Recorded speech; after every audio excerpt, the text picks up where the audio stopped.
Hey, so in this video I show you how to make biltong at home. First of all, there are a lot of different variations you can do this. I'm using beef, however you could also use venison, wild boar, any type of game meat. So yeah, that's completely up to you.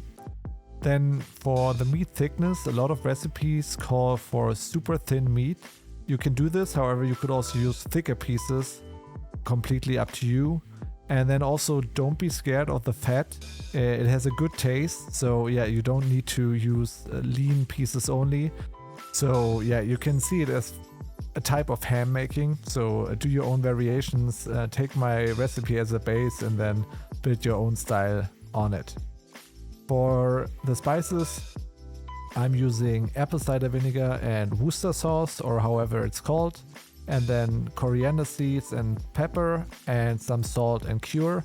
And yeah, that's it. We can start the process. First of all, we need to mix the vinegar together with the Worcester sauce. A lot of traditional recipes call for 3:1 ratio. In my test, this was too sour for me, so if you're not into sour dried meat, then I would advise you to do a 1:1 ratio. However, again, that's completely up to you. I don't like sour that much, so that's why I switched to 1:1. You can find both variations in the article below.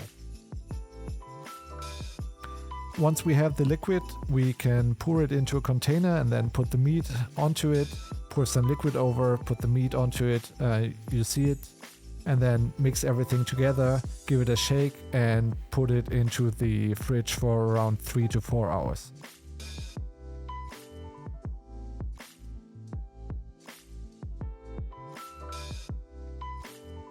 Then for the spice mix, for the curing, I advise you to toast the coriander seeds first, because it just mellows out the taste and yeah, it will taste even more delicious.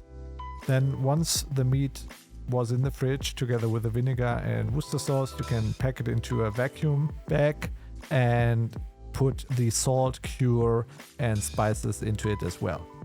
Then vacuum it. And then I personally write on the bag what it is, and when I put it into the fridge, you should now put it into the fridge for around, let's say at least 1.5 days, but I would recommend 3 days. The general rule is 1 centimeter of meat thickness, around 1.5 days of curing.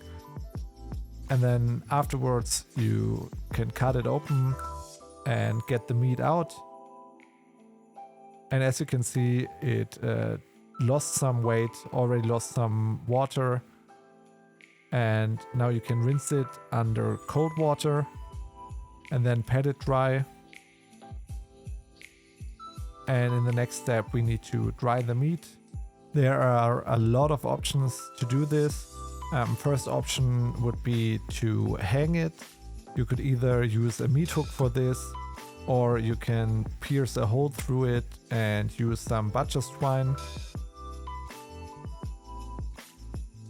The easiest method for me personally is to do it on a wide rack. You could use any type of this and then put it into the fridge. If you have a dehydrator, that also works. I also explained that in my blog post. However, I'm doing it in the fridge on a rack and let it sit there for around 2 to 3 weeks, depending on the meat thickness. The important part there is that the air can circulate, and you can turn it from time to time and make sure that the meat is dried out evenly. And then after a few weeks, as you can see it dried out nicely. Again, the time depends on how dry you want your meat. For me, 2 to 3 weeks were completely fine.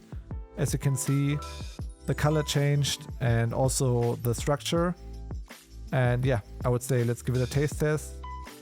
Yeah, for me it has still a nice bite. It is chewy, not too dry. The spices come out nicely. It is sour, however, if you go with the 1:1 ratio, it wouldn't be that sour. And then also you can see it's not completely firm, you can still bend it. Again, if you want it firmer, just wait a bit longer. Same for thicker meat pieces, you have to wait longer. However, if you want to use it like I do, like I eat my ham on a nice piece of bread, then yeah, I recommend you to not let it dry out completely. But that's the beauty of making it at your own. You can just make it the way you want it. And as always, the full recipe can be found below. If you like this video, then please give me a thumbs up, subscribe to the channel, and I'll see you in the next video. Bye bye.